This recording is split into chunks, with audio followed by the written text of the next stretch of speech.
l'Espace des femmes est notre association qui a contribué à l'existence de ces livres magnifiques. Alicia est une écrivaine irrévérencieuse, comme elle aime qu'on la considère. Parce que toi tu l'as dit. Non, non, je l'ai dit parce que je le pense, mais aussi parce que c'est une femme qui ne garde pas pour elle le mot dont elle vraiment a envie de transmettre. Ces livres ont été écrits d'une manière tellement honnête, tellement claire, dans des circonstances, il faut dire que ce n'est pas une trentenaire. Quand elle se balade dans les rues des Coupouilles, non, mais ça fait partie du mérite, je veux dire, c'est important de le remarquer, et c'est une aventurière, on l'appelle parfois la gitane, elle a l'habitude de se mouvoir dans le monde, mais il faut remarquer qu'elle s'est promenée dans des endroits pas très sûrs, voire inhospitalières, donc ça fait partie de ces mérites que j'ai, franchement, c'est pas parce que c'est une amie, je le dis en toute objectivité, elle a fait un travail magnifique. Mais c'est un livre qui exprime aussi un acte militant. Parce que Alicia, c'est aussi une militante. Pourquoi? Parce que ces livres s'inscrivent dans une campagne internationale pour la libération de Milagro Sala, qui, je ne sais pas si tout le monde le sait, elle est emprisonnée d'une manière arbitraire depuis presque 2 ans.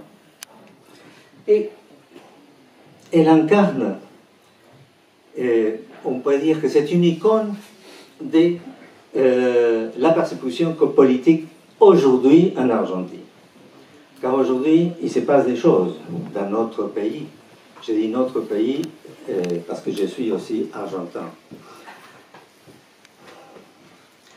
Quand Milagro, vous avez vu quelques images, Milagro était en résidence surveillée.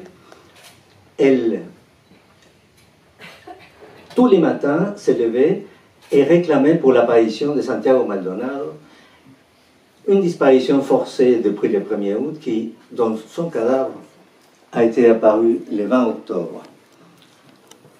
L'autopsie a récemment été prononcée, il a été asphyxié par submersion. Mais lui, qui ne sait pas nager, il ne s'est pas jeté dans le rio Chubut.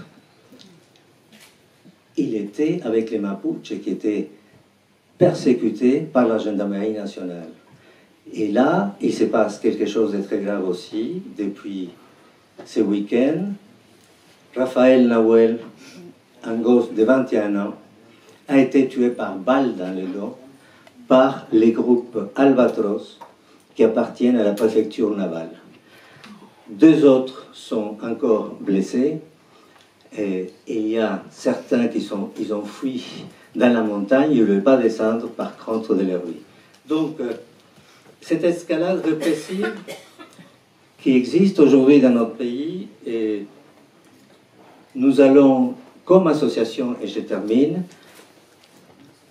faire un rassemblement vendredi prochain à la place de la Sorbonne à 18h30 pour réclamer vérité et justice pour Santiago Maldonado, pour Rafael Nahuel, pour le peuple mapuche qui est aujourd'hui attaqué gravement, et pour toutes les régressions démocratiques qui existent dans notre pays. Donc je vous invite à tous d'y participer.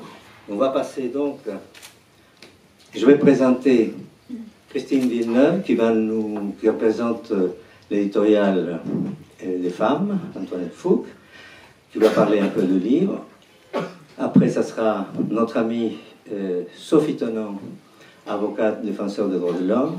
Et finalement, Alicia va prendre la parole. Merci beaucoup.